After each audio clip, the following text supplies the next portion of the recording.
Bleacher Report proposed a massive trade between the New York Jets and the Washington Commanders. We'll talk about it, and should the Jets explore something like this? Boy Green Daily starts now. I'm gonna lose my gosh darn bananas. Boy Green Daily starts now. Zoinks! Boy Green Daily, Boy Green Daily, Boy Green Daily. Let's go!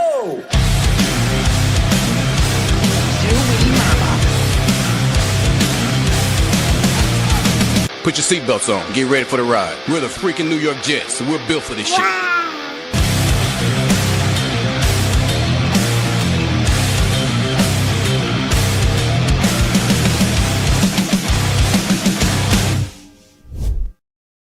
Let's frickin' go, baby! Paul Eston Jr., a.k.a. Boy Green. I'm the New York Jets digital reporter for Heavy.com. Welcome to Boy Green Daily, a daily New York Jets video show, also available wherever you get your bleeping podcast. We have a full article in the YouTube description down below on this Bleacher Report proposed trade between the Jets and the Commanders. I'll show you on the screen in just a few moments what the trade's all about. We could talk about whether or not it's worth exploring and all that jazz. Let's give a special shout out right off the top. Of course, tell the Boy Green Coffee Club members in the chat if you'd like to join the Boy Green Coffee Club. That is the pinned comment on youtube.com/BoyGreen25. That's my YouTube membership group. For only $2.99 a month, you can help support the channel. You have a loyalty badge by your name. You have access to all our custom emojis.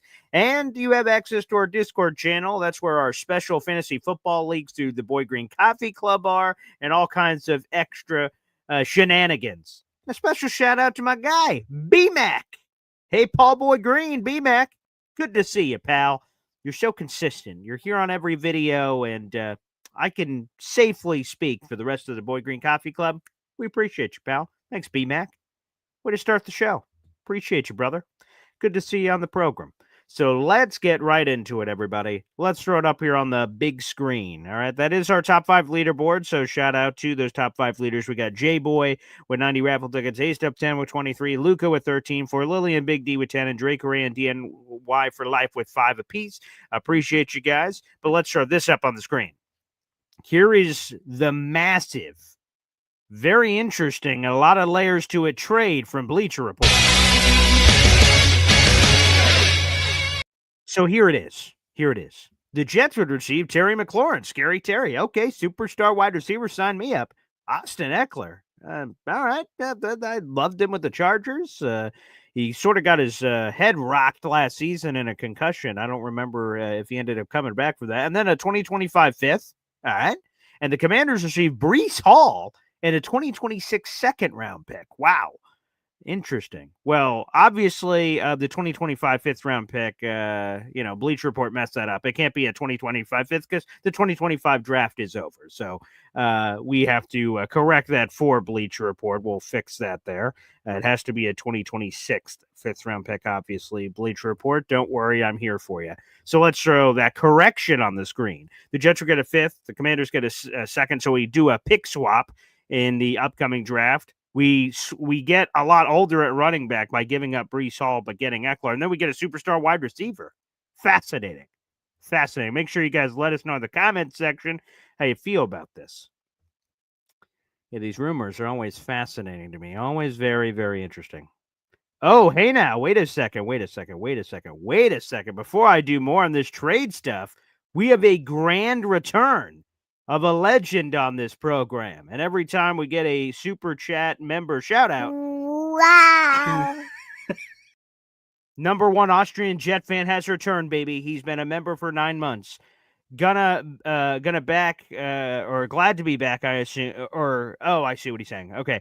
Gonna be back, Coffee Club fam. Don't know when, but I'll be back. But it's good to hear a message from our number 1 Austrian Jet fan who's been going through some very serious stuff. Our number 1 Austrian Jet fan has been a big supporter of the show, monetarily, spiritually, and everything in between. He's been going through a lot. It's great to see this message. Thank you, buddy. We've been thinking about you. On every Chef Kev call to give him a shout out. He always brings you up and gives you a massive salute. So our number 1 Austrian Jet fan, again, we're thinking about you, buddy, and Godspeed, pal. You know what? And I told you this, and I'll say it out loud. This is the message. If anyone ever looks for, hey, Boy Green, what's what's advice, which is not just career or anything, but like life advice. And I always say this, and I mean it. We don't control the cards we're dealt in life. All kinds of things are dealt in our lives. Physical disabilities, to stuff with your job or whatever. Like, we don't get to control anything that happens from that perspective. But what we can control is how we respond to said adversity. Okay. I try to have a positive, for me, I try to have a positive disposition, because you never know how many other people are having a shitty day. But just because I'm having a shitty day doesn't mean other people should be having a shitty day. So, like, I try to approach everything with a smile and be happy, and hopefully that positive energy, spreads. To me, it doesn't help for anybody to be negative or what have you, or whatever it is. So I try to spread positive energy and things of that nature to the universe. And hopefully, like I said, it comes back full circle to everybody. Here was a Austrian update I got yesterday, by the way. Um, Update, BG, and I'm sharing this with the coffee club. I've spent over a month in the hospital and hoping therapy starts to work. I am starting to feel a bit better. Still not a breakthrough, but the direction is good. 2 treatments to go. They will analyze and decide how to move forward. Much love to the coffee club and our boy Austrian, real quick, as we take a quick diversion from our proposed trade discussion here. Here's our boy Austrian, baby, and we're thinking about you, pal. And keep killing it, buddy. Keep killing it. We're sending that love to you, my friend. And I recently said it with J-Boy. We were talking privately because I mentioned earlier that we're doing our Jets Cowboys tailgate for week 5, Sunday, October 5th. And J-Boy reached out to me and said, hey, how can I help? And he said, is there anyone that would need some financial assistance to attend the game that may not be able to handle it with whatever they got going on right now? And ultimately, J-Boy is going to be paying for the ticket of K-Brock so he can go to the Jets-Cowboys game coming up in week 5. And I said, wow, that's such an incredibly selfless thing to do. And he said, well, the Boy Green Coffee Club is a family. It's a community. It's all these things. And it just sort of hit me, and it was just super nice. And yes, of course, we talk Jets football every single day on this show at 7:30, but it goes obviously much beyond that. So again, salute to Austrian, and salute to J-Boy, is another one that spread that same message that this is a family, and we always will be. So Austrian, again, we're thinking about you. It's good to see a message from you. It's been a while, so it's good to have you back on the channel. Can't wait to have you back on the channel in full flower. That's right around the corner, brother. I know that's right around the corner for you. So yeah, man, absolutely. Praying hard for you, buddy. Praying hard for you. Okay, now let's get back into it here with this potential trade. Now, here was the thought process. Now, before I even get to the thought process, let me just say this. Washington, what the hell are you doing? And there you go, Austrian, baby. Austrian's watching the show. Prayers emoji. Love you, Austrian. But what the hell is Washington doing? Like, so for folks who don't know, apparently Terry McLaurin, according to NFL insider Jordan Schultz, is frustrated with the Commanders. He wants a new deal. They're not doing it. And he's frustrated, and he left voluntary OTAs. A lot of people are saying that's because of the contract situation.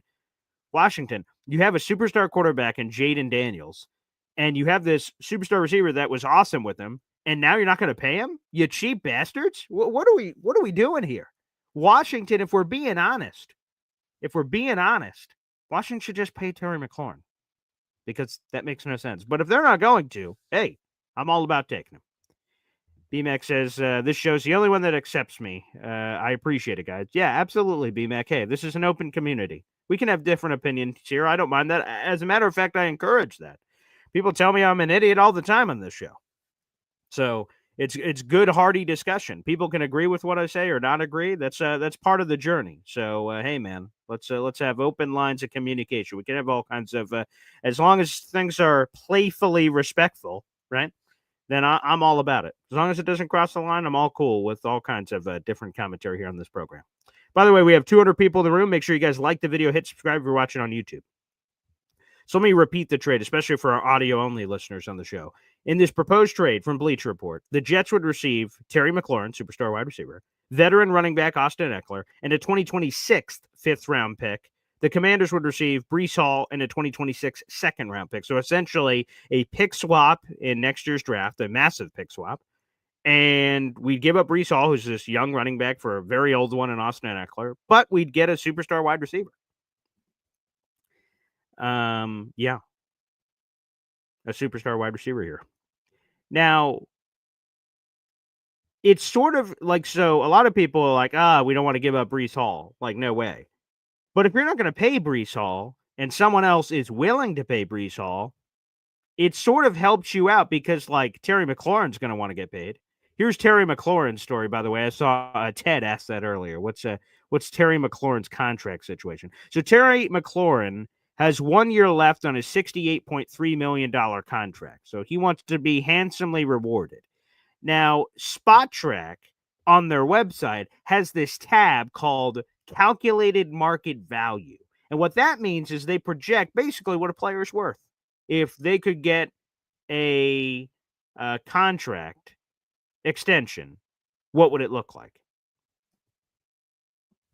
And according to SpotTrack, Terry McLaurin is worth a 3-year deal for $93.1 million.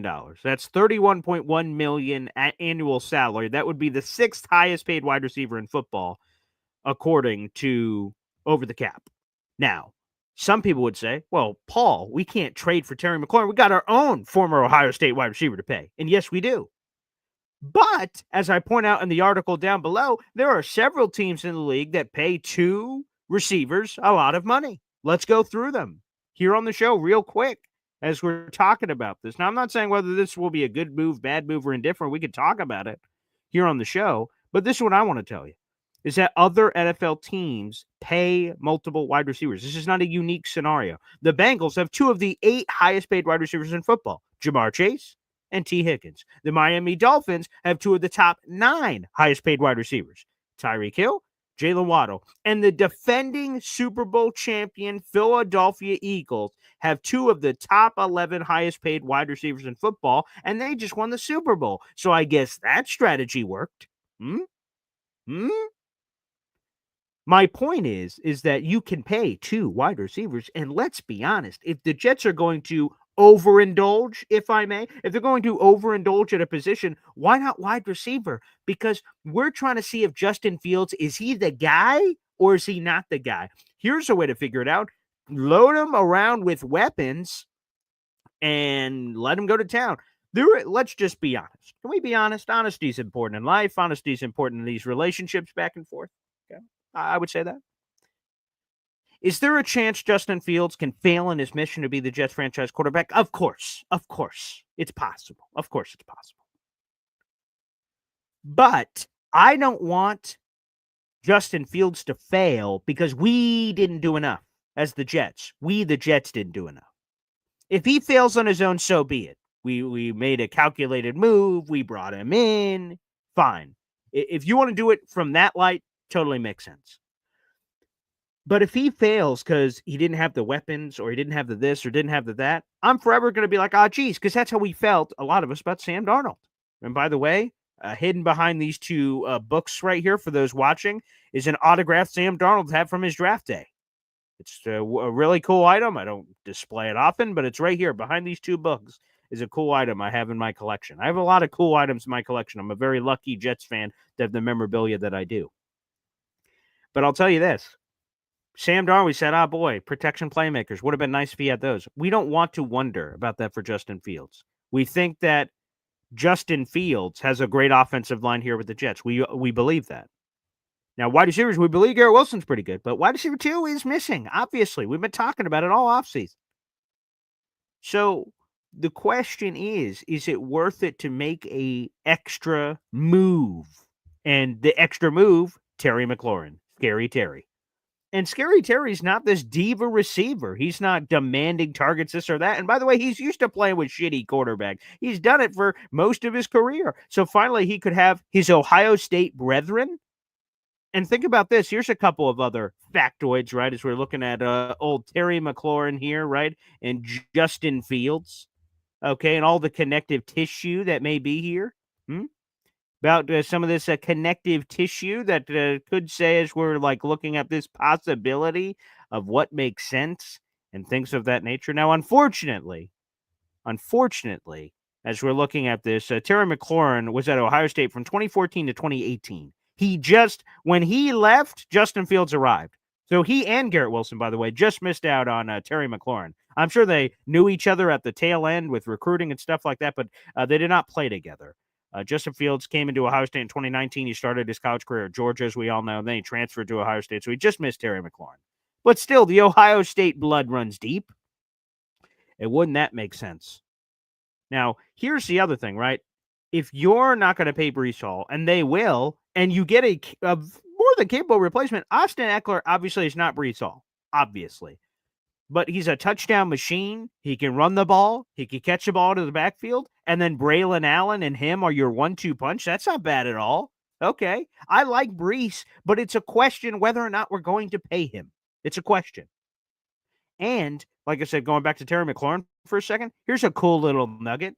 That I think some people have forgotten. When you look at the Jets coaching staff, do you know who's on the Jets coaching staff? Do you guys know who's on the Jets coaching staff? Scott Turner.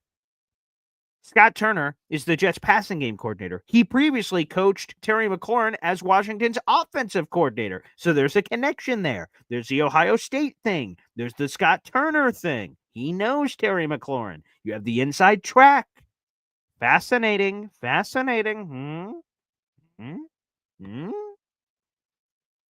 Plus, let's talk about it. A pick swap. Like a second round pick is valuable. I love second round picks. Breece Hall was the second round pick. I mean, David Harris was the second round pick. Go through whoever. Mason Taylor, who we have high hopes for, was the second round pick. Second round picks are valuable. But you don't lose a pick. You just pick swap. And you get a superstar wide receiver. I don't know, man. This seems pretty good to me because I'm sort of doing this now. Again, I reiterate, why the hell is Washington not paying Terry McLaurin? That makes absolutely no sense. But if they don't want to pay him, I will. Okay. But obviously, you're going to have to quickly pay Garrett Wilson because while Garrett Wilson's all cool with the Ohio State thing, he's like, wait a second, you just paid for this guy and paid him, you better pay me. And obviously, that would be something to figure out here. So I'm curious, let it rain in the comments section whether or not you'd be down for this. This would be interesting. I think there could be a splash to be made. We'll get back into this trade conversation here in just a second. All right, let's go to a couple of comments here. We'll also open up the phone lines, and don't forget, it's a Monday. Nick Faria, our Jets reporter, will be joining us at 8:00 from Athlon Sports, JetsXFactor.com. Let's go to this. Ricky New York Live says, if Washington was going to trade McLaurin, which they are not, they'd have done it when they could get picks this year, not post-draft. Silly. What about Trey Hendrickson with the Bengals? Wouldn't they have gotten picks before time? Wouldn't the Jets and Jamal Adams, when they shipped him off during the summer, wouldn't they have wanted picks for this year? It doesn't always work out that way. It's a good thought, Ricky, and maybe they don't trade him. Who knows? But I remember so many times that I would say, oh, this player's never going to get traded. Oh, this player's never going to get traded. And then, well, that's what happened. So we'll see.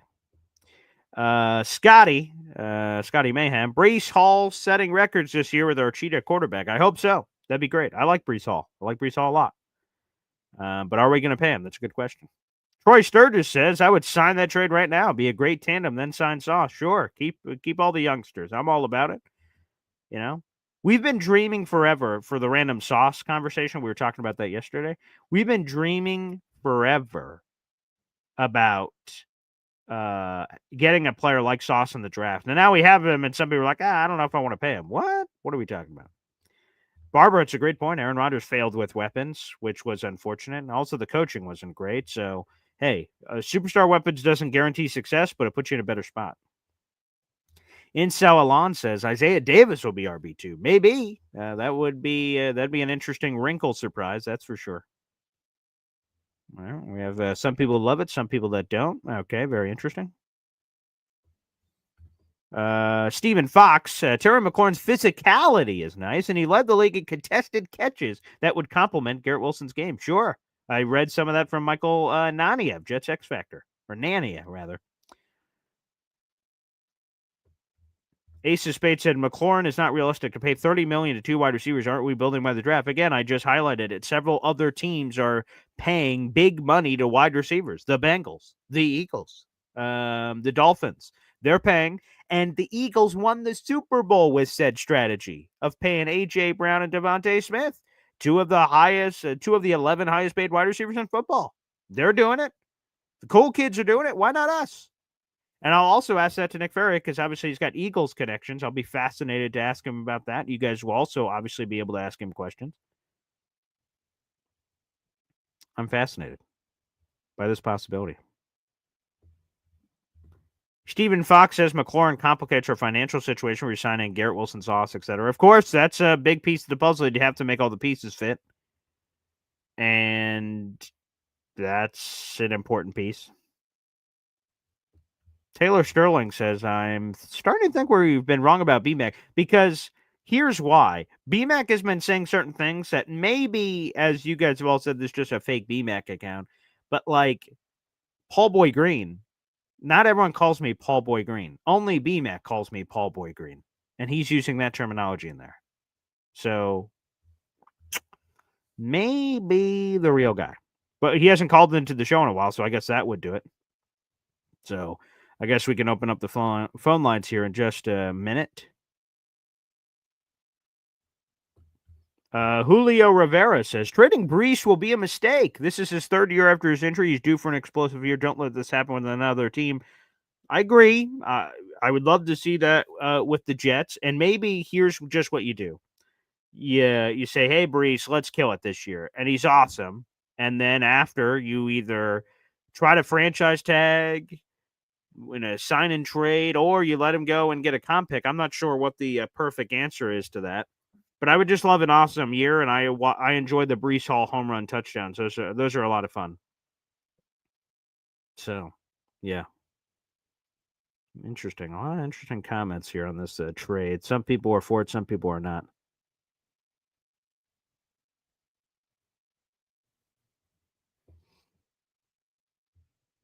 Danny in real life. Let's go to Danny. I love going to Danny on Twitter.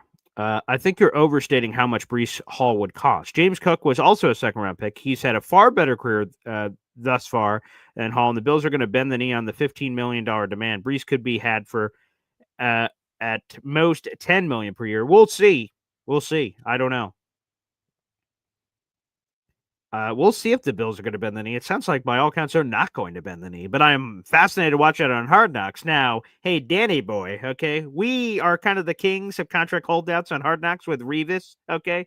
So just don't be meeting at any Roscoe Diner, okay? Don't try to steal our spotlight. Do a new thing, okay, with James Cook.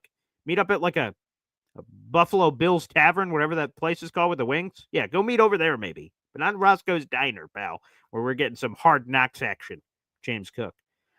Yeah, maybe Breece won't be that expensive, but I don't know. Breece has just sort of had this chip on the shoulder about being the best running back in the league. We'll see. Hopefully that exists. Keep Breece. The chants keep coming from the comments section. Keep Breece. Keep Breece. Breece not being traded. Breece is being traded. Wow. Okay, we got everybody all over the place. A lot of varying opinions. JACK, why would Washington want to trade Terry? They finally have a quarterback. Why take weapons away? I don't know. I don't know why they haven't paid him so far. And apparently he is pissed that they haven't been paying him. And why wouldn't you pay him? It doesn't make any sense. Kyle Clifton says the commies have over $70 million in cap space in 2026. So find a way to keep McLaurin. I don't know why they haven't paid him yet. Like, wouldn't that be the vibes are all high. They went to an NFC championship game. They got new ownership, all that jazz. Why wouldn't you just pay him right now and then load up? If you want his cap hit to be massive in 2026, then so be it. I just don't understand. I don't even understand why this is even possibly a topic for us to discuss, because like they should just be figuring it out. I don't know. Anywho, let's do this. Let's open up the phone lines here early on the show because we'll have Nick Faria here in just a minute, and you guys will be able to ask any of your questions or comments to him. But let's do this. Quick halftime out. Phone lines next here on the program. Let's go. Boy Green, bugging daily, bugging daily, bugging daily. Talking Jets football, man. Boy Green, bugging daily, bugging daily, bugging daily. New York Jets Football Club. Offense, defense, special teams, watch Jets football with Boy Green. J-E-T-S, Jets, Jets, Jets. Let's go. I know I say this every day. I do. But I just can't wait for the tailgate, man. It's going to be so sick. By the way, Indy Jets just jumped on the train yesterday officially, so Indy is now going to be there. Awesome. So we're going to have a great mix of a lot of our Boy Green Coffee Club members there at the tailgate, which is going to be awesome. Jets Cowboys again. If that interests you, you're running out of time. Reach out to me ASAP to book a seat. If not, you could run out of time. So make sure you guys do that. Jets Cowboys, Week 5, Sunday, October 5th, 1 o'clock. Got the whole fam coming. My pop's coming. My mama's coming. My sister's coming. My fiance's coming. My kids are coming. Woody's coming. I mean, it's going to be a time, a hell of a time. All right, let's jump over to the phone lines here. Let's start off with Ted, NY Jets FL. Paul, good morning. Yes. You know, I advocated for trading several players at the trade deadline, including Breece. But now that the Jets have invested heavily in the offensive line again, I don't, and we have a type of player such as Justin Fields as quarterback. I would say no, and I think part of it is also the second round pick. You're gonna have to throw that in there. So let's see what now that we're this far deep into these, let's just say the philosophy of the offense. Let's see what Breece has got. Before I was like, oh, we need to piece off pieces.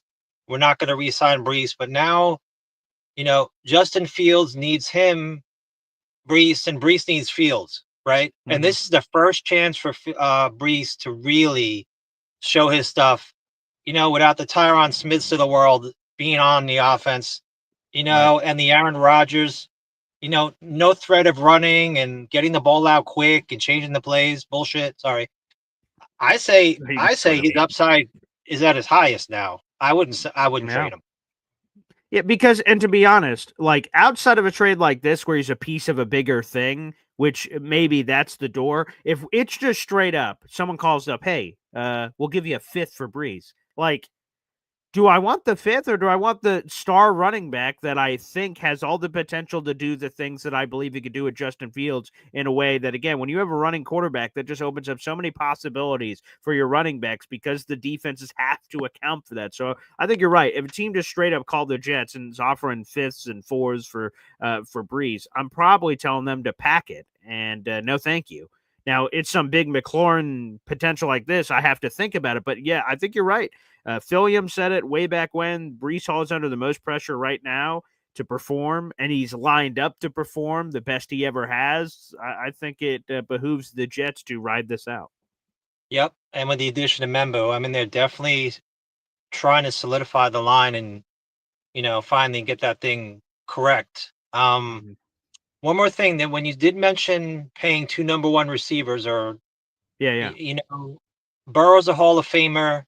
The guy from the Eagles, Hurts maybe when his career's over. I don't know how many championships that guy can win, but he's certainly a top quarterback. Tua is all right. He's okay in flashes, but he's not great. So long story short, it depends on the quarterback. If you have like Peyton Manning or something, why wouldn't you pay 2 receivers? But if you have questions about the quarterback, you say, you could waste it. Is that basically what I'm reading here? Yes, but like, how many mouths can you feed? You're going to be able, with Fields as the quarterback, are you going to be able to feed Garrett and McLaren enough to keep them happy and to pay them justifiable money? If you're going to sink all that money and Fields is like, he's got 20 touchdown passes every year and 10 running, I don't know if that's going to do it. That's fair. Thanks, These Paul. are fair points. I appreciate it. Thanks, Thank you so Paul. much, Ed. Yeah, thanks, brother. Take care. Yeah, it's a fair point to make that if you're going to invest that kind of moolah into wide receiver to make it worth it, the receivers obviously have to get the bang for their buck. They got to be super productive, so you're getting your bang for your buck. They can't just be decoys. Because as other people have pointed out, why not sign an Amari Cooper or Keenan Allen or find an inexpensive way? I think that was Gator. Let me throw up this comment here. Yes, Gator McCluskey here. We should look elsewhere and give up a lot less for a number 2 at the trade deadline, but only if we're above 500 or just the same. Move Breece at the deadline if we're garbage. I think that's an interesting way to put it. That if we're going through the season and we're trotting along, la la la la la, and we're like, oh boy, man, things are great. The Jets are 5-2. I don't know what it is, whatever that record is, and they say, oh, we can make a move to go over the top. Justin Fields looks really good. Let's give him more help. That could totally make a lot of sense to go in that direction, potentially, if you do that, or vice versa. Things are going very poorly, right? Like last year, the Jets could have traded DJ Reed at the deadline. Speaking of teams, Washington was the team that was looking around saying, hey, we could really use one of those corners. Joe Douglas like, suck it, baby. We're going to the playoffs. And that didn't happen. And they ended up getting diddly. They didn't get a comp pick for DJ Reed because of their other free agent spending. So if the Jets are trash, maybe they could sell off any rental players they don't believe that they're going to bring back. That could be a compelling case as well. All right, let's go to our special guest here every Monday. He's back, baby. Some people for breakfast prefer bacon or waffles or this. Our boy Nick Faria loves him some pancakes, baby. And let's bring him in. Nick Faria, Athlon Sports, JetsXFactor.com. He's a do-it-all man for a do-it-all place. Nick Faria, good morning, sir. How's everything going, Paul? Great to be back on. Yeah, well, you're the perfect person to ask this. We'll have some more phone calls coming up in a second. So there was a proposed trade from Bleacher Report that was sort of making the rounds in Jets Twitter land about them potentially acquiring Terry McLaurin. They would have to pay him and then eventually pay Garrett Wilson. And a lot of people said, that doesn't make any sense. How could you pay 2 top receivers? And I'm like, well, if you look around the league, I looked at it, over the weekend.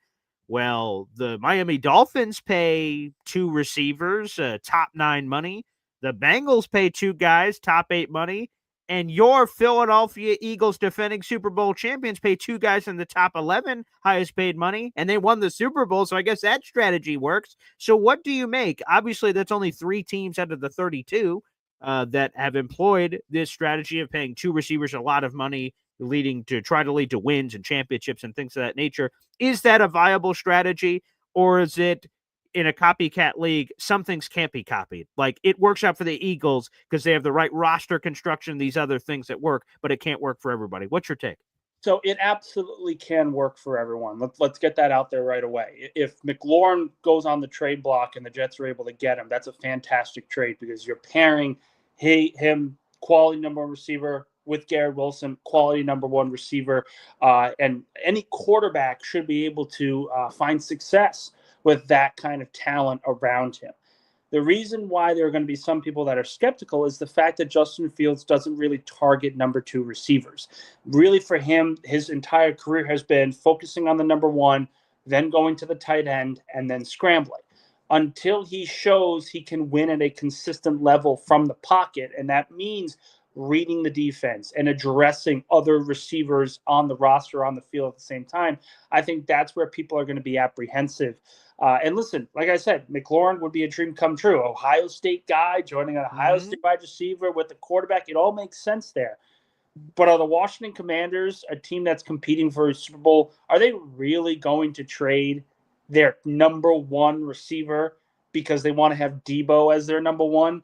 That wouldn't make much sense to me because, as good as Debo has been, he's kind of fallen off a cliff a little bit. I mean, there were some weight issues in San Francisco. There were injury concerns in San Francisco. There was just ineffective play over the last 2 years. To me, if Washington were to do that, that would be very, very foolish just because they don't want to pay McLaurin $30 million. McLaurin's a $30 million player. There's no reason for them not to give him that kind of contract. So the way that I see it right now, of course, it would make a lot of sense for the New York Jets to be able to come away with a player like that. They would need to make sure that Justin Fields is going to target him enough to be worthy of a second or, God forbid, first-round pick. But that's a big question mark to ask. It's a big question mark to look forward to. But Washington's not moving them. I think we all can understand for a Commanders team that just reached the conference championship, it would make absolutely 0 sense to give away your best offensive player outside of Jaden Daniels. Couldn't agree more.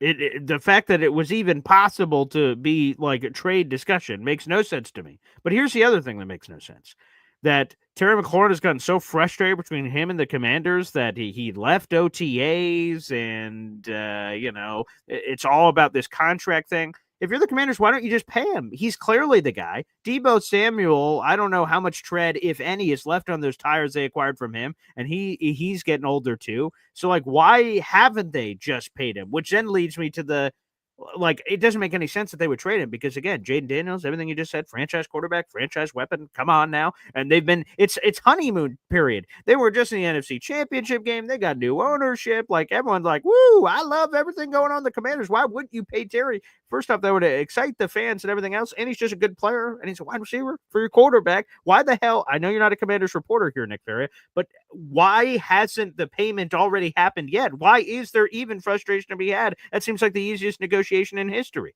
My guess, and I want to stress the guess, but he's 30 years old. Just coming off the best year of his career.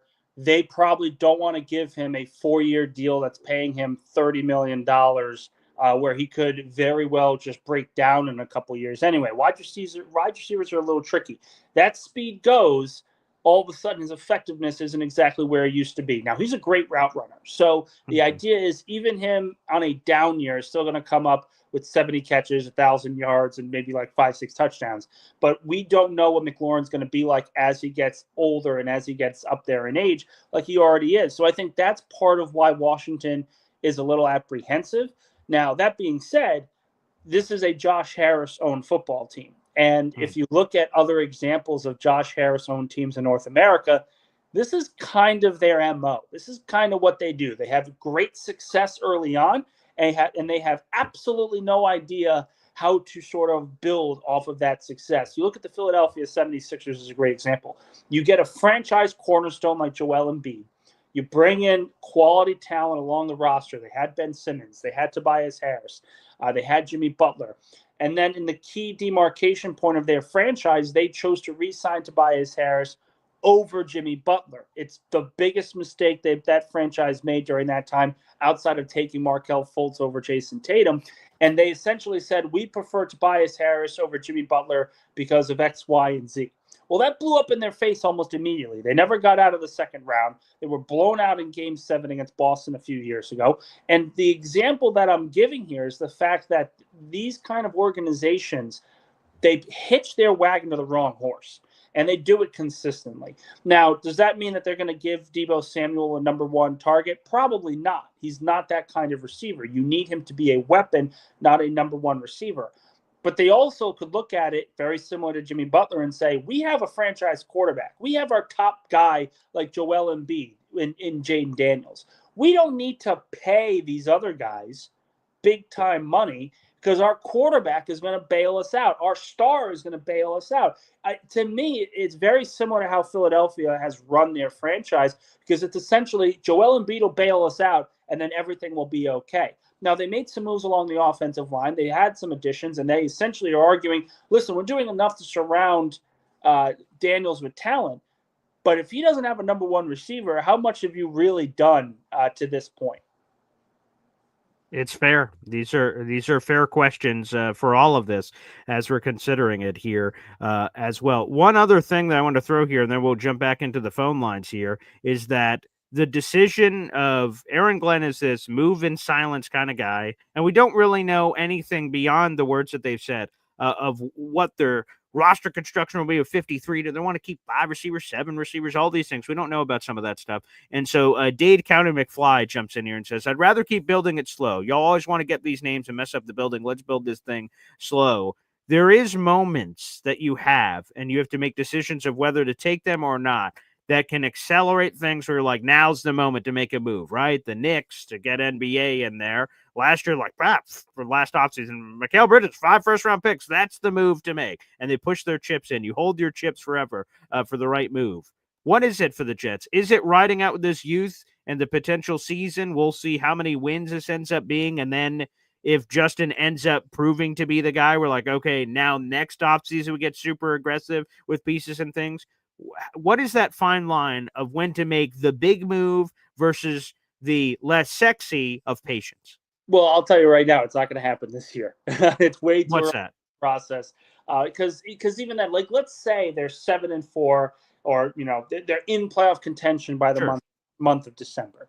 They're not Mhm. going to go all in at that point. It's going to be, okay, let's try to build off of this current team and see how far we can go, see what we can do with our quarterback, with our coaching staff. And then the following year, it's okay, let's go all in, where we've got the money, we've got this, we've got that, let's go and do this.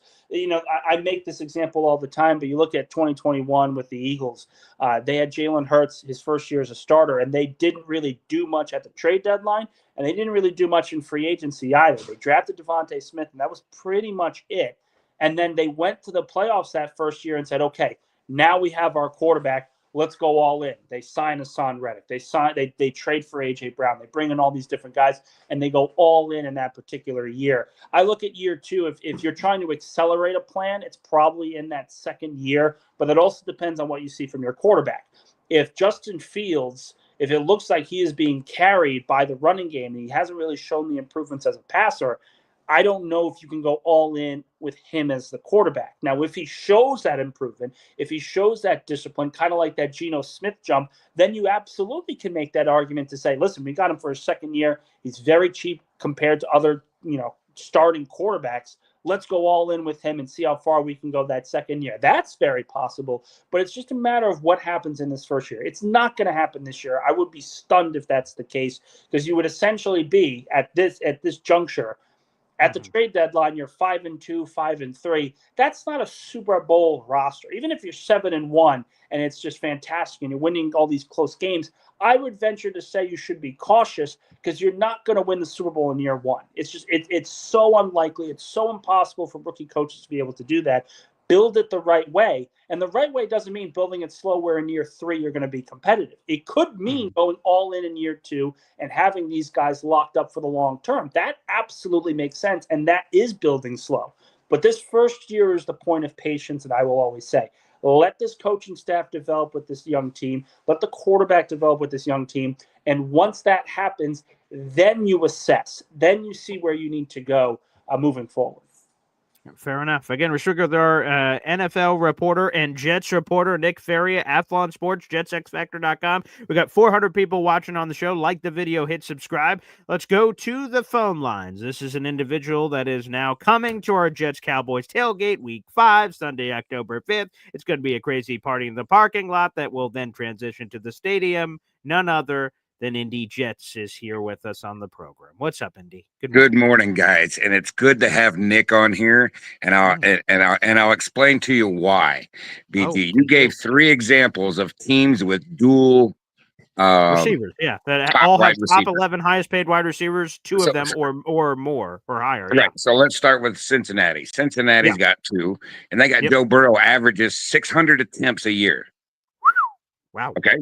All right. Then you go to Miami, because I'm going to save the Eagles for last. Then you go to Miami. All right. Tua averages 500 attempts for over a 17-game stretch. Okay. All right.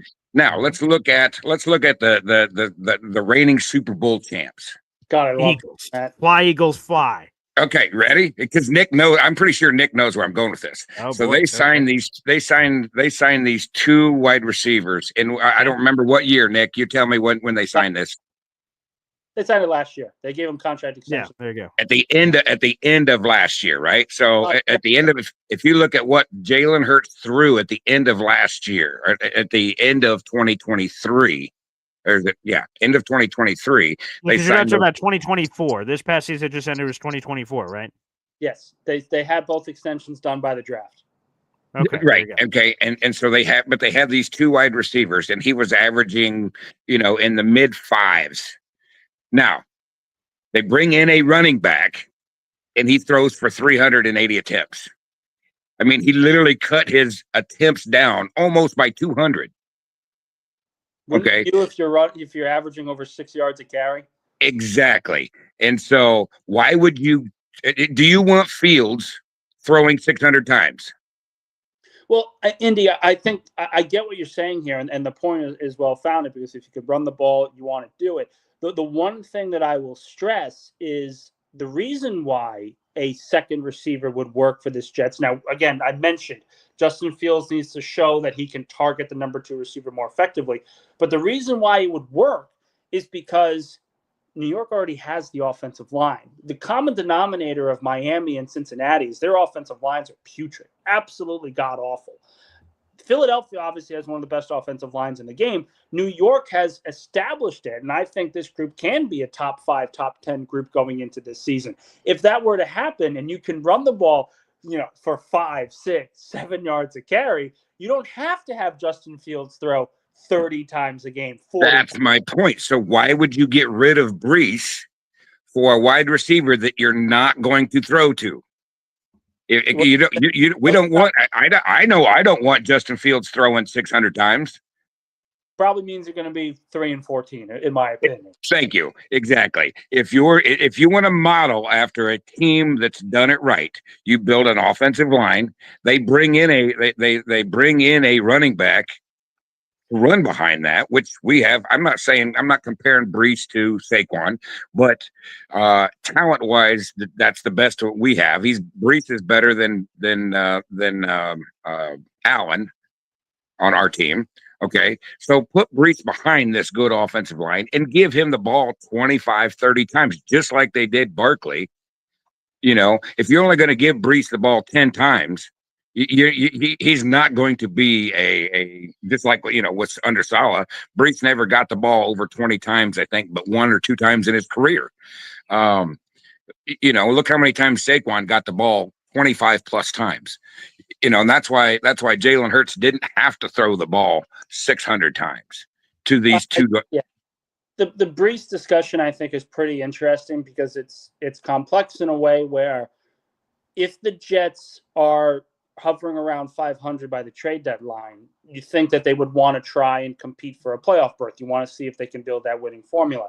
But after this season, Breece Hall's a free agent, and they could franchise tag him. They could do a lot of different things to make sure he stays on the roster.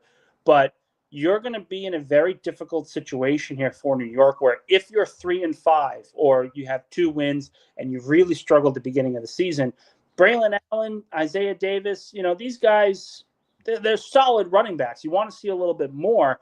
But if they are that bad towards that midway point of the season, it would make sense to me. And I know it's a little crazy, but it would make sense to me to sit there and say, listen, we're not competing for a playoff berth here. Let's just try to get better and try to accumulate some draft picks.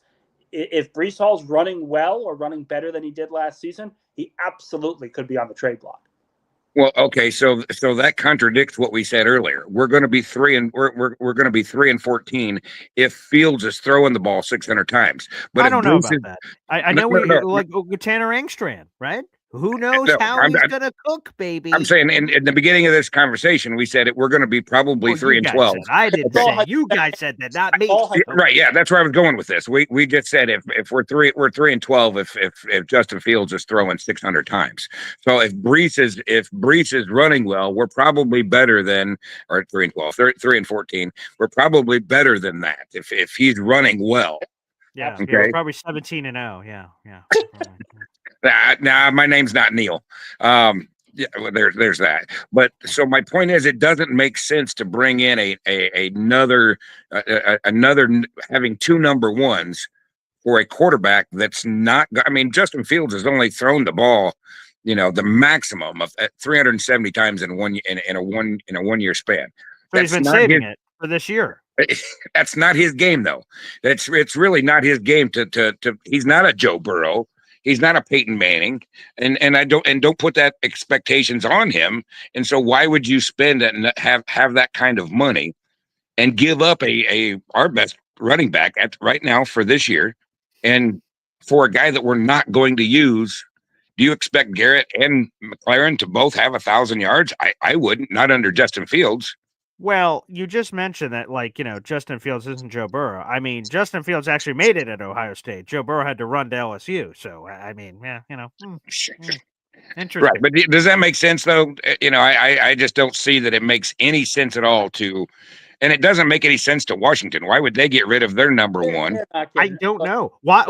The thing I don't understand, again, I reiterate back to the initial point. I agree with everything Nick said. Right. Why the hell would Washington do that? I have no idea. So the fact that like that Terry has left OTAs frustrated. To me, it doesn't make sense. Now, the light that Nick is shedding age-wise, that sort of sucks, right? So Terry's been grinding. He's been freaking killing it for the Commanders, the football team, the Redskins. I don't know if I covered all the names during his entire career that he's been with for this team. Okay. So he's been killing it for them. And they finally get him a quarterback like, yeah, you're a little long in the tooth, old man. He's like, wait a second. No, wait just a minute. I've been here since the beginning. And now, sorry, I wish we would have had Jane Danos 10 years ago, but geez. Right. Sorry, man. But That that's sort of also sucks. why. But that's also why he's very frustrated because Sure. he's gone Right. through all this crap, and now he's come out on the other side squeaky clean as an All-Pro. And now they're telling him, we don't want to pay you $30 million.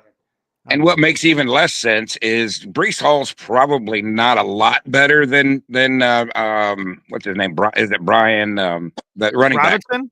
Brian Oh, Robinson. he's better than Brian Robinson. Yeah, he's probably not. He's better, but he's probably not a lot better. But so even if you brought Breece into Washington and you're going to give up your number one wide receiver, that's a negative.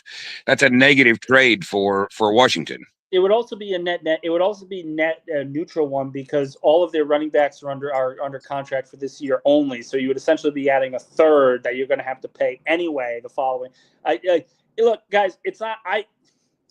If McLaurin's going to get moved, he's not getting moved to the Jets at least this season. It doesn't make any sense for Washington. If they go 8-9 or 7-10, like they have a dramatic drop off, then you could see McLaurin getting moved. But why the hell would they move their top receiver after just reaching the conference championship game? It's a fair point, Nick Ferris. We have 400 people in the room. If you're watching on YouTube, like the video, hit subscribe. Now, you just sort of addressed this, but I want to bring it back as Troy Sturgis asked, loyal member to the Boy Green Coffee Club. He said, Nick, would you look to trade Breece knowing we have a good stable of backs now? Maybe get something, either a second or third. I don't see the Jets paying him next year. And as we painfully saw, I don't know if you were just coming on the show in the green room when I brought this up, but like DJ Reed, right? The Jets lose him to free agency, but a lot of fans went, well, at least we're going to get a comp pick. The Jets got nothing for DJ Reed because of their other signings in free agency. So he walked out the door for the most money of any Jets free agent, $48 million, and they didn't get anything for him. But they could have, should have, would have gotten something for if they traded him before the deadline. So the comp pick is not always guaranteed. Anywho, I bring this back full circle. Would you consider trading Breece now or at some point during the season, depending on how things went?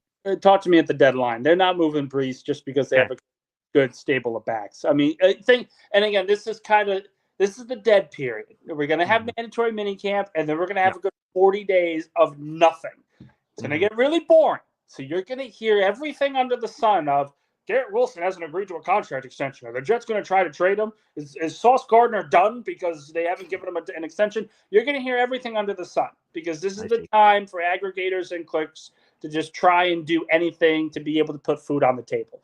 I'm one of those people, so I totally get it. I understand. But it's one of those things where we as fans, we as analysts have to understand this is not the period that people are going to move their players because most of the time, this is the time period for everyone to go on vacation. The NFL is an all year thing, but this pocket window between June and July is when scouts go on vacation, executives go on vacation. They just stay away for a little bit to just get away before the grueling start of training camp.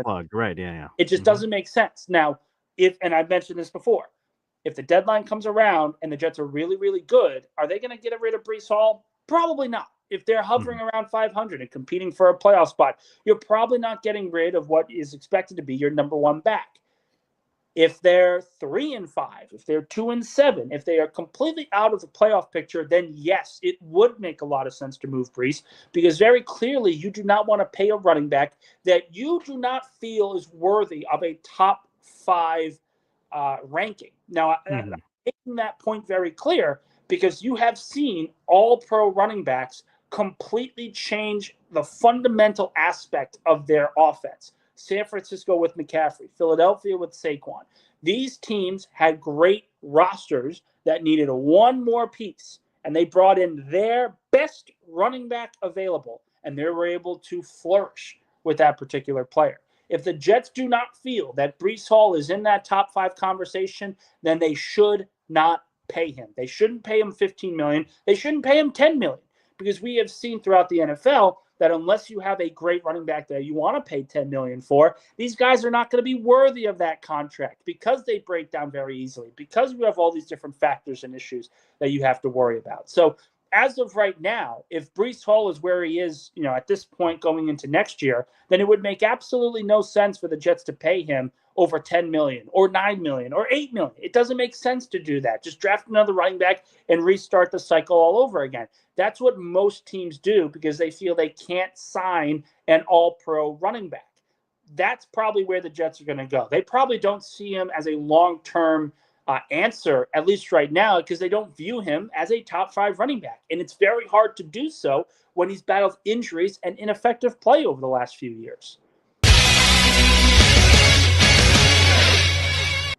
We have breaking news, non-Jets related, but still, I want Nick Faria's immediate thoughts here on an NFL news bomb that just dropped. NFL Network insider Ian Rappaport says the Green Bay Packers are releasing star cornerback Jair Alexander today. Nick Faria, where does he land? Do you really want me to say? Because this reads Howie Roseman all over it, man. Is it? Listen, it's... Oh, boy. With Alexander, really good corner, dealt with injuries, all these other issues, outspoken guy. The way that I look at it right now is he would make a lot of sense for a team like Minnesota, a team maybe like Dallas, if they're not happy with Diggs and how his recovery has gone, would make a lot of sense on both counts. The other one that I think may entice some people, may be a little bit interesting, is probably San Francisco. Because they're going to have a little bit more cap space. They finally got the Brock Purdy deal done. They want to be able to compete for a Super Bowl. And they've just gotten rid of some of their better corners. So I do think Alexander is an outspoken guy where he's going to want to get back at the Packers. And the only way to do that is to stay either within the division or stay within the conference. And all these teams are going to have some flexibility to be able to make those moves for a player like this, who may take a little bit less to go for a one-year deal, kind of prove that I can be and play at a very high level. Now, all that being said, he's going to be an Eagle, and you all can, you can all just bask in the glory of Howie Roseman. Blessed be he. There you go. Breaking news. Jair Alexander, excuse me. Let's go back to the phone lines. Hep joined us. What's up, Hep? Hey, Paul. Hey, Nick. Nick, I want to talk about the interior defensive line. 98 was a free agent acquisition or something. Waiver wire. Filled Arian Mathis. End of last year. Yep. Mm-hmm. And also we have undrafted free agent, a UDFA coming from, I think he's I forgot his name, but he's really good at stopping the run. Fatorme Tolba? Yeah, that's the guy. There you go. Yeah. So do you see any, I mean, that was a big concern of ours going into this season and not getting anybody in the draft. Do you see any improvements, or do you see any plan there? Well, I think it's too early a little bit right at this point to judge defensive line play, particularly along the period. They don't have pads on. Right. That position group, more than probably any other, very, very difficult to determine exactly what they look like at this point.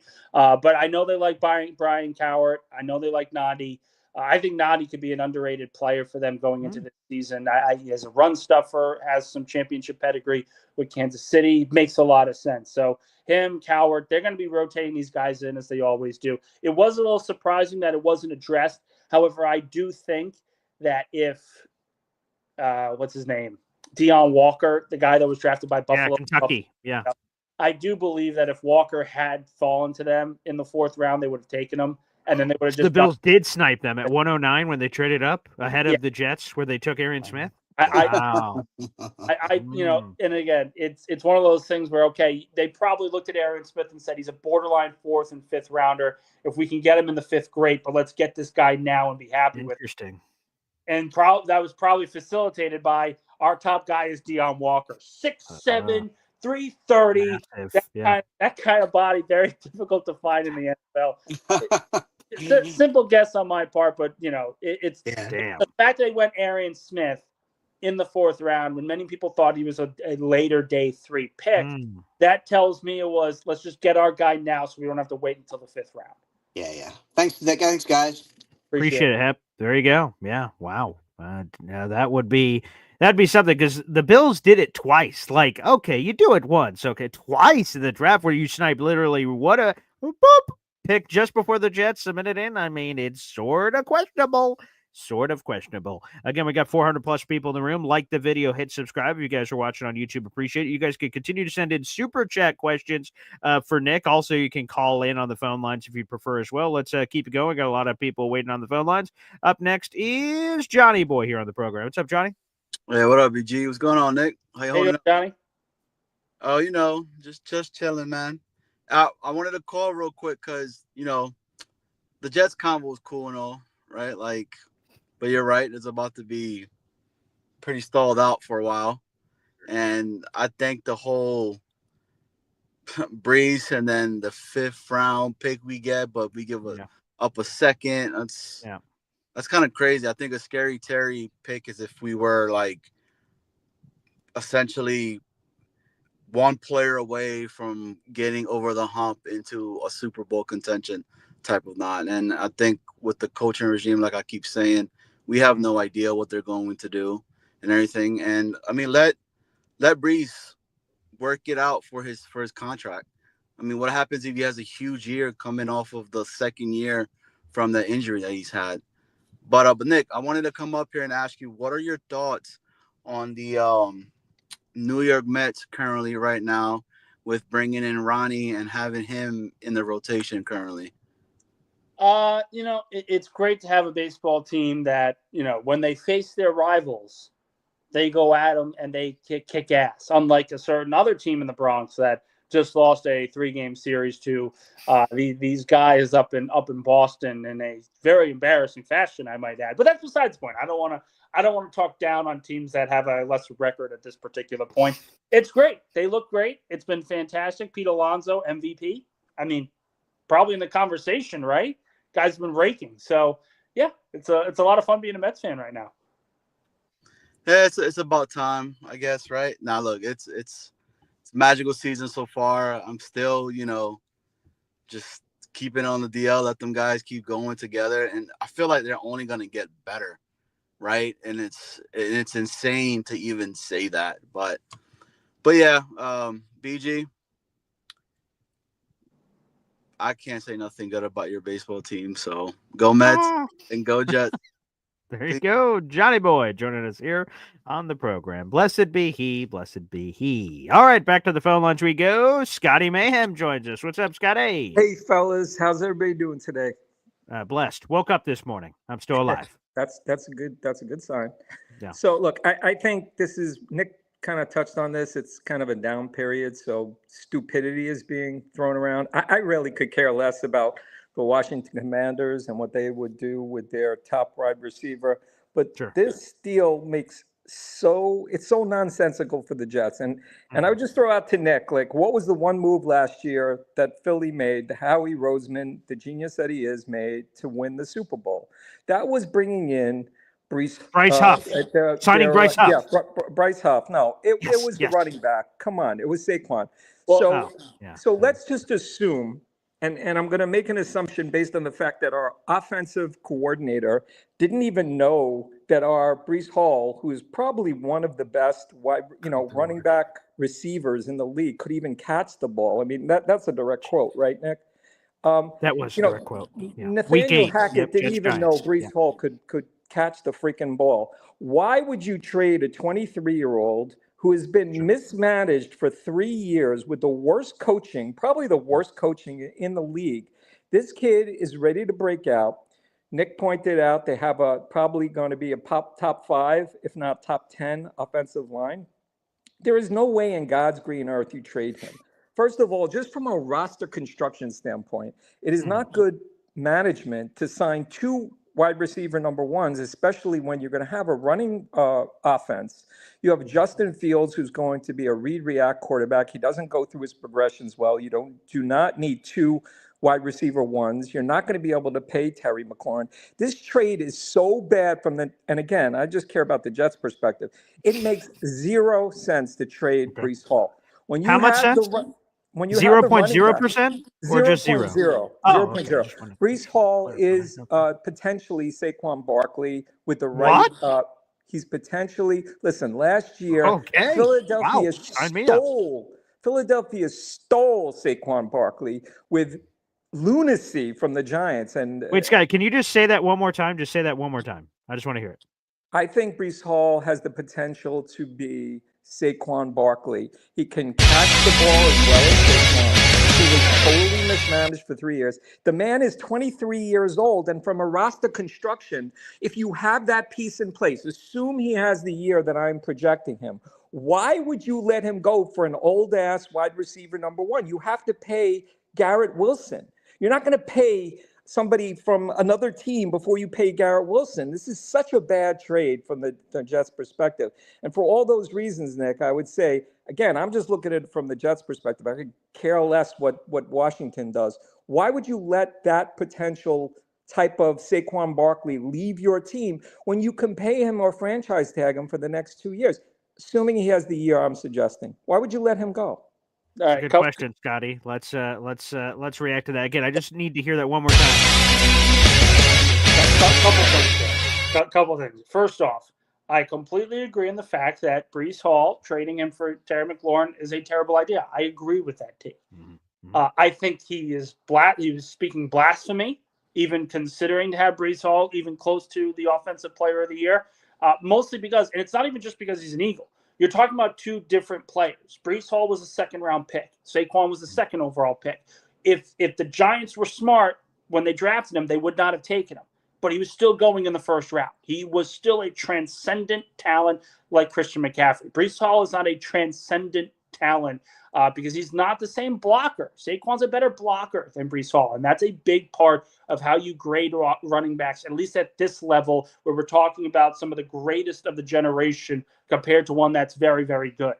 And I think Breece Hall can be a great player, but on the level of Saquon, that's ridiculous in my opinion. But regardless, going past that, the main point, and I get what he's saying, and I agree with all of it. You're not going to pay a receiver when your quarterback is not the one that is able to read defenses and target number two receivers when they're open.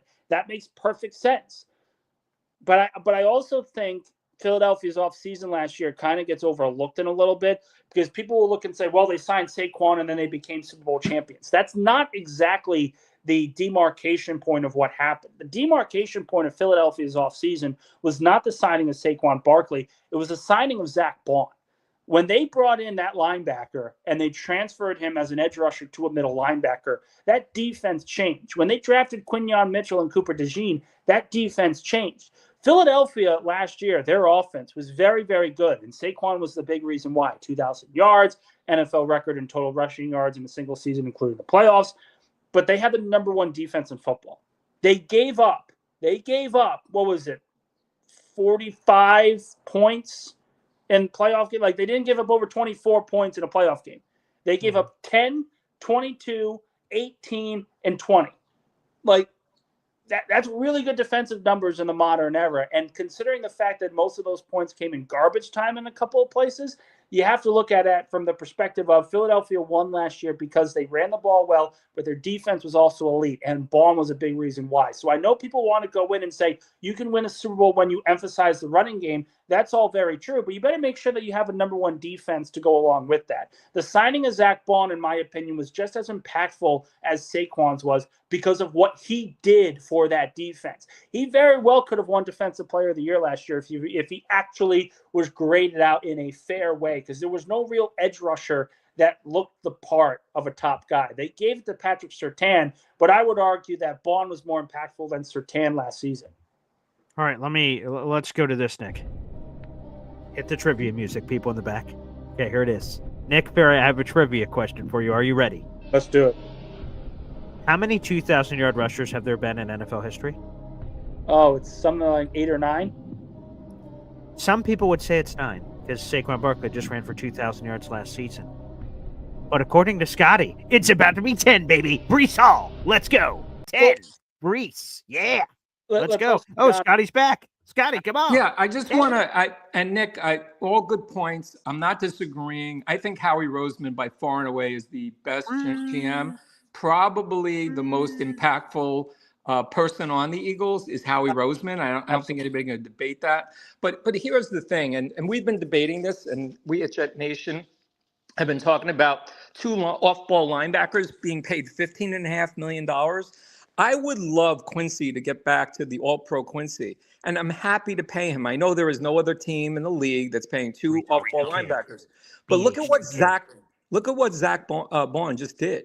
So for me, and again, I'm just talking about roster construction, Nick. We're not disagreeing. I mean, I really agree with what you're saying. I think Howard. I agree too. Breece Hall, baby, stay quad. Listen, you're gonna see that you're wrong though about Breece Hall. He is a transcendent talent. It has nothing to do with being drafted second or third or in the second round. Let me point out to you the following, okay? Yeah, point it out. This team, by far and away, has had the most atrocious coaching.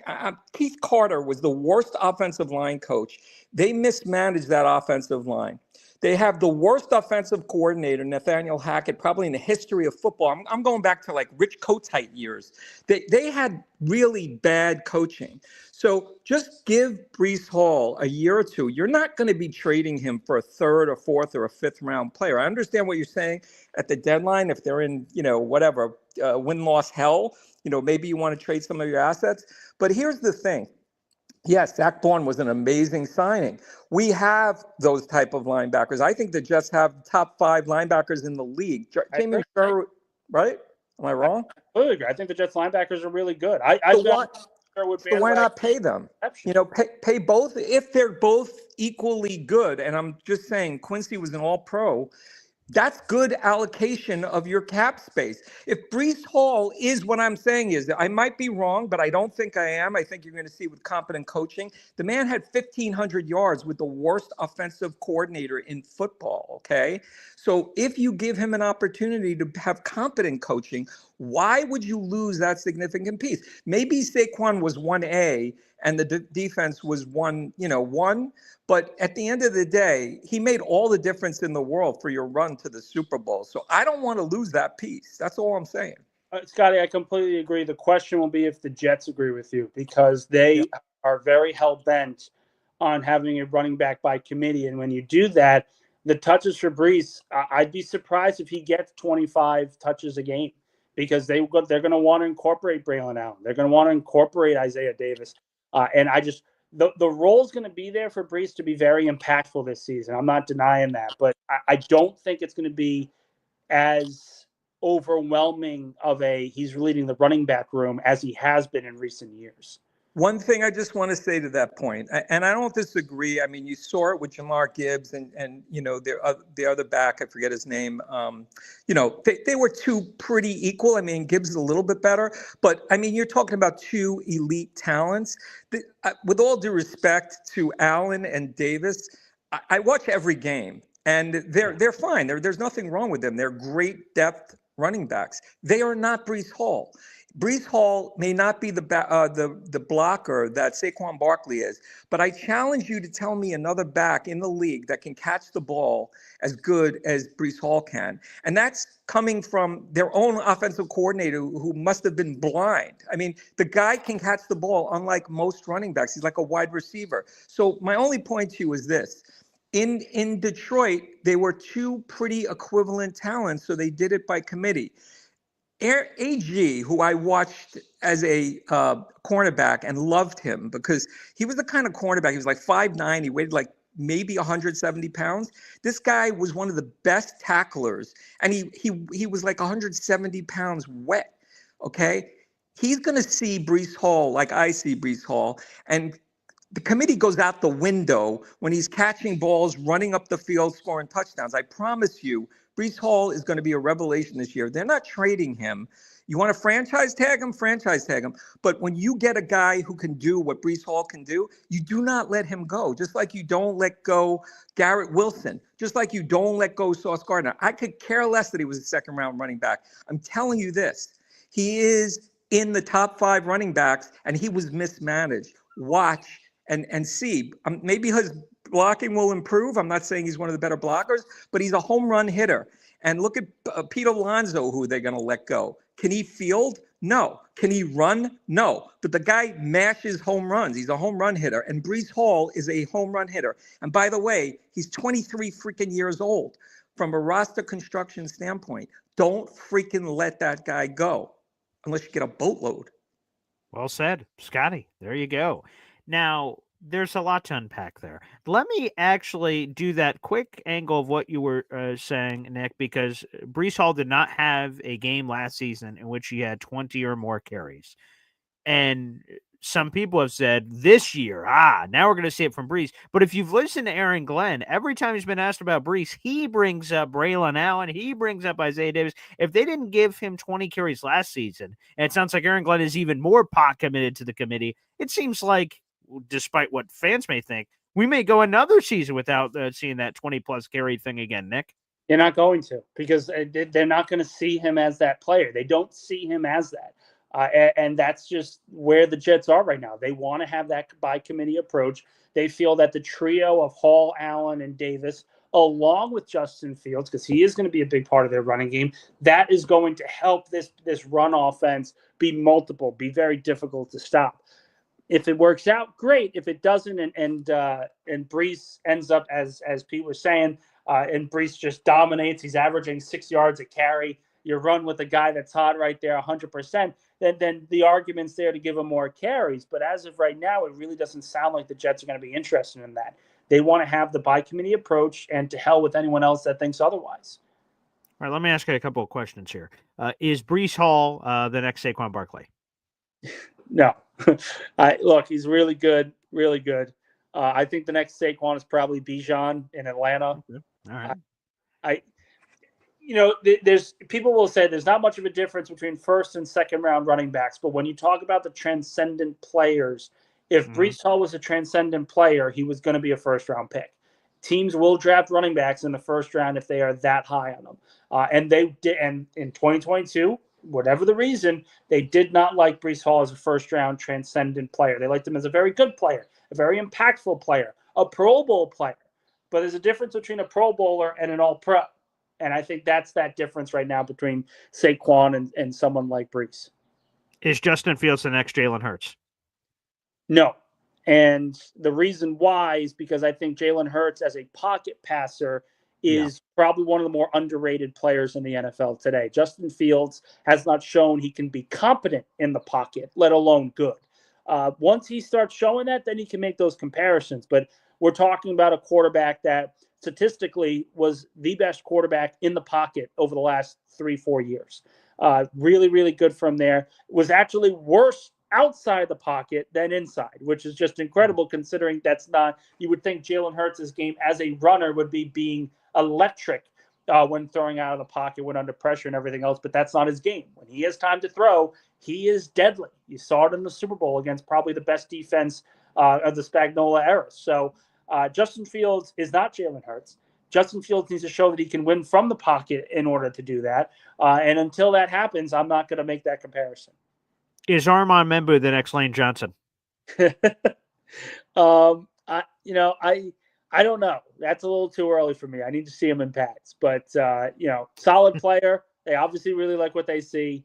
And we'll see what happens. He got beat a couple of times last week against Rashad Weaver. But he also came back and played and had a pretty good practice afterwards. So it's a wait and see game from him. And of course, when the pads come on, we'll get a better understanding of how good he can be going into this year. Is Breece Hall the next Brian Westbrook? I think that's probably a better comp, to be honest. Hey! I think that's a better comp because Westbrook was a third-round pick, fourth-round pick out of Villanova. Solid player, really good catch on the football out of the backfield. When you use him sparingly, he is deadly. When you use him as a feature back, you got to make sure that you put him behind a very good offensive line. Philadelphia did for a couple years in 06 and 07, and Westbrook had great years. But 2004, 2003, when he was in that running back by committee approach, he was a lot better than people give him credit for. Is Garrett Wilson the next Philadelphia Eagles Terrell Owens? No, mostly because T.O.'s not the best receiver in team history. He's been surpassed. Sorry. But yeah, okay. Garrett Wilson, listen, he's another one. where I think his numbers specifically are going to go off the charts now with Engstrom, because this is an offensive system that had a number one in Detroit in Amon-Ra St. Brown, and they didn't really have a number two. You had a couple of different guys that you wanted to scheme for, but the main goal for Detroit's offense was to scheme open St. Brown. I could absolutely see that happen with Garrett Wilson, because they absolutely need that. They need the number one receiver to play like a number one receiver. And if you scheme him open enough, Garrett Wilson's going to do a lot of great things. Hey, if Garrett Wilson's playing like, T on the Eagles, that's cool. The only thing I don't want to see is any crunches in his driveway over any potential situations. That's sort of the part I'd rather avoid on the TO front, but I guess that's neither here nor there. I've heard that Arian Smith has been earning some comps to other former Eagles, so let me throw another one out there. Is Arian Smith the next Jason Avant? Not Avant, but definitely Deshaun Jackson, in my opinion. Okay. All right. I love the speed, and it was one of those things. I explained this on a couple of different shows over the last week since I saw him. He had a quiet practice last week, so I don't want to jinx him too early, because he has looked weird. But you look at the speed, you look at the route running ability, and it was as if I was transported back to being a 9-year-old and watching Deshaun play in 2009. Like, he's really fast and a much better route runner than people give him credit for. Now, he's got issues. He's small. He's got a smaller frame, much like Deshaun had. So you got to make sure that he is protected in a way that allows him to excel in particular offensive schemes. He doesn't really catch the football consistently. If you look at college, Deshaun had that problem throughout his career. He always had issues catching the football. So I look at it and I see the early stages of a Deshaun. Now, does that mean he's going to be Deshaun Jackson week one? Probably not. A 4th round pick, a 2nd round pick, there's a big difference there. But if he's able to develop in a way where the Jets coaching staff can work with him and allow him to grow and nurture him in a way that is able to be productive, I absolutely see a very impactful player and one of the draft steals after everyone was so angry with the pick in the first place. Nick Faria, again, we have nearly 500 people now in the room. Like the video, hit subscribe. People really like this question game I've been asking you. So for Lily and Big D wanted another one. Is Alan Lazard the next Jerry Rice? Oh, sorry. Thought we're asking stupid questions. Go Yankees. Listen, Jerry Rice doesn't hold a finger to Alan Lazard. Of course not. But, I will say, I do think in the all-time perspective, sure, a lot of people want Tom Brady as the GOAT. Jerry Rice is the greatest football player that ever freaking lived. And it really, to me, is no question when this guy in his 10th season owned every single statistical record that there was at the receiver position. And he's not going to get touched either. You look at some of the active receivers that are still playing, and they are so far behind Jerry Rice in touchdowns, interceptions, and receiving yards. It's a joke. So I look at it, Jerry Rice is the greatest receiver of all time. He is the greatest football player of all time. If I were to go with a top 5 list, it would be Jerry, Jim Brown, LT, Reggie, and probably Brady at 5. But I would say that Johnny Unitas is probably a lot closer than many people give him credit for. Hey, by the way, for Lily, you're now tied for 3rd place for a raffle ticket giveaway for stupid questions being asked. Thank you very much. With 13 raffle tickets there with Luca. Much appreciated. By the way, speaking of those Lazard stuff, I've been reading a lot of your columns about it. It was reported a bunch of months ago from Mike Florio that this trade's going to happen. And this was pre-Aaron Rodgers signing. So a bunch of months ago, hey, he's eventually going to be a Steeler. Then obviously it kind of cooled off because we have been waiting forever for Rodgers to sign. Rodgers signs. Florio comes back and says, hey, I don't know if you heard me the first time, but I'm saying it again. At the latest training camp, this trade's going to happen. Boom, boom. Lazard's going to be a Steeler. Just at me. That's happening. I bring it back to you. Is that happening? What's going on? What's the latest there on the Lazard Jet Steeler stuff? Maybe a trade happens, but I just don't see it happening. The way that Aaron Glenn talked about him in competition for the wide receiver 2 spot. And the fact that they restructured this deal, when they got that new deal done, most fans looked at it and said, okay, well, he's clearly going to get traded now because it's a lot easier to move him. Correct. I looked at it in a way of, well, actually, no, this just makes his production, his overall value to the roster a little bit more manageable. You're paying a guy $4 million to be a leader in the receiving room and potentially a wide receiver 2, wide receiver 3. That makes a hell of a lot more sense and much more palatable for his production level. Can't catch the football, drops way too many. I don't think he's the best route runner, but he is physical. He's a great run blocker, and you're going to need run blockers at receiver in this offense. And that is just that's what's going to happen. You need receivers who can block. And that is something that Aaron Glenn mentioned right away when he talked about Allen Lazard in league meetings. So I see a role for Lazard here on this Jets team, and I don't think they're just going to give him away to Pittsburgh just because they want to have Aaron Rodgers get his buddy back in the Steel City. I don't think a trade's going to happen, at least as early as Faria was saying, because they don't have any incentive to do so. This receiver room is thin. Now, towards the end of training camp, if Arian Smith or Malachi Corley, if there's such a clear distinction between these young receivers outplaying Lazard and Tyler Johnson, I could totally see them try to get rid of them and a potential move to make things a little bit easier for Lazard. But as of right now, with this competition the way it is, they're going to give Lazard a chance to be a starter. Yeah, and that's the other thing. I reached out to Steelers people and I said, all right, let's say this trade happens. What are we going to get? And like, I don't know, a 7th-round pick maybe? And I'm like, what the hell? And again, it's not that I'm expecting anything more, right? I didn't expect the answer to be a 1st-round pick. But if that's the answer, why am I rushing to go give it to the opponent we're playing in week 1? That doesn't seem to make any sense. It doesn't at all. And that's why I look at it and I'm like, I don't see the trade here because – and the other thing is this. We haven't talked about this from the Pittsburgh perspective. They have a number 1 receiver in DK Metcalf. They also have a collection of young receivers like Roman Wilson and Calvin Austin, some really good players. If Pittsburgh wants to see what they have in these 2 youngsters, why the hell are they going to trade for a receiver that's going to get more playing time than them because Rodgers wants him on the field? That doesn't add up. It just doesn't. And the way that I look at it, Pittsburgh's not paying Rodgers a lot of money. So he's not going to have the same kind of front office input as he probably had with the Jets, where I would like Lazard and I want guys around me and my system and everything that worked out. I don't think that's going to happen here because Pittsburgh's not paying him to run his system. They have a new offense. They have an offense that is different than what Aaron Rodgers has run before with Arthur Smith being the play caller. So I don't see a path right now to where Allen Lazard is just going to get traded before training camp because that would essentially mean they're giving up on Roman Wilson right away. And from everything I've heard, they do not want to. They are very high on him. They were high on him when they drafted him in the 3rd round. They want to see what he can do with a fully healthy offseason in front of him.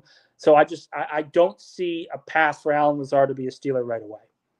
I was just about to ask you, is Will McDonald the next Reggie White? But before I get to that, let's get back to the phone line for Lily. Hey, buddy. He's back on the show. What's going on, pal? How you doing? Hey, I have a quick question for Nick. Nick, last week you said something that concerned me. I think it was last week. You mentioned something about Justin Fields not getting through his progressions and not learning. Is that because he's learning a new offense? Is it just his DNA? Is it he's too antsy? Like, what's your opinion on that? And did I get it right? I want to make sure. If I said something incorrect, just correct me. But. No, I think it's pretty much what he's shown in Chicago and Pittsburgh. He's not a fast reader, and I do think, in fairness to him, he's learning a brand new offense. He's learning with brand new teammates. People will look at it and say, well, he had Garrett Wilson before. He should be able to just stab of a finger and everything works out perfectly fine. That's not how this works. They haven't played together at the NFL level. So there is a very large gap between where they've played and how much work they have to do to get on the same page.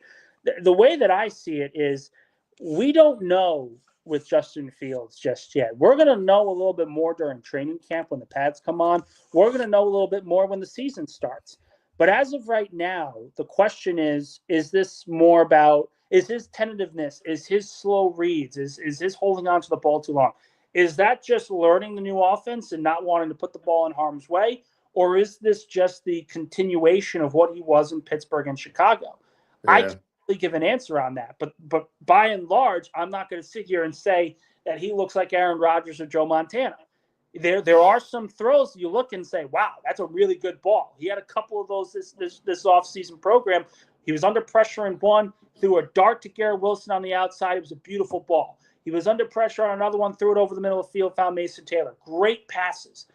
He's also had some really bad misses. He had Stone Smart wide open and one-hopped it to him about 20 yards out. There was another one where there were receivers open and he threw it out of bounds, but Jeremy Ruckert's wide open over the middle of the field. There are some things that you look and say, okay, we've got something here. But there are also some others where you look and say, wait a minute here. There needs to be more analysis before we can make that distinction. Part of it is he's learning a new playbook. Part of it is learning with new coaches and systems. That all needs to be taken into account. But we also have to acknowledge that that's been his MO his entire career. And that's what concerns me. That's what actually concerns me. Yeah, well, it's not like you're paying him $40 million this season. Correct. You're paying him. You are paying him to be competitive. You are paying him to develop with this young team. If it works out where he's your QB1 for the foreseeable future, that's great. But if he's not, it's not like it's a massive, oh my God, we're going to be in cap help because of his contract. That's not what's going to happen here. He signed it 2 years. Yeah, no, I agree with that. Yeah. It's just a matter of limiting those expectations. If you are expecting Aaron Rodgers, you are going to be sadly disappointed. But if you are open-minded and trying to find out what a quarterback can do in this new offense and trying to tailor-make an offense into the quarterback skill set, then I think you will come away, I would say pleased, I would say hopeful for the future. But again, it comes down to what is he going to look like with Pats coming. So I have a Eagles question for you, since my wife is an Eagles fan from South Jersey. Love it. The loss of Becton, does that matter to you at all? Not Does at that all. affect Saquon or not? Well, you got I think I know the answer to this question, but I just wanted to get your opinion on it. Yeah, you got an all-pro right tackle. You got a Pro Bowl center. And you've got probably the greatest offensive line coach in NFL history. They're going to be perfectly fine. They're going to be perfectly fine guard, and they'll probably make the playoffs again. For Lily, thanks for the questions, man. Appreciate you, and appreciate the super chat. Nick Faria, thank you so much as always for joining us every Monday. We'll catch you next Monday, my friend. Absolutely. Thanks, man. There he is, Nick Faria. Again, Athlon Sports, JetsXFactor.com. And before we get out, Mr. Fulton, show off your medals, buddy. Show them off. Hey, what's up, Paul? Yeah, come on, show off your medals. So, I got second place in the 100-meter dash and the third bronze medal in the 200-meter dash. Congratulations, buddy. Yeah, there you go. I see it on the screen here. Morning, Paul. Got big news. I got second place silver medal in my 100-meter dash. Got a third place bronze medal in the 200-meter dash in my summer game. Show them off one more time, baby. Sure. There you go. The kick Patuki, Mr. Fulton. Have a great day, brother. I got to run to the radio station. Way to kick ass, if I'm allowed to say that. Sorry for saying that for your poor, innocent ears. But anywho, 500-plus people in the room. Like the video. Hit subscribe. Great show, everybody. We'll see you tomorrow morning for Board Green Daily. Take care.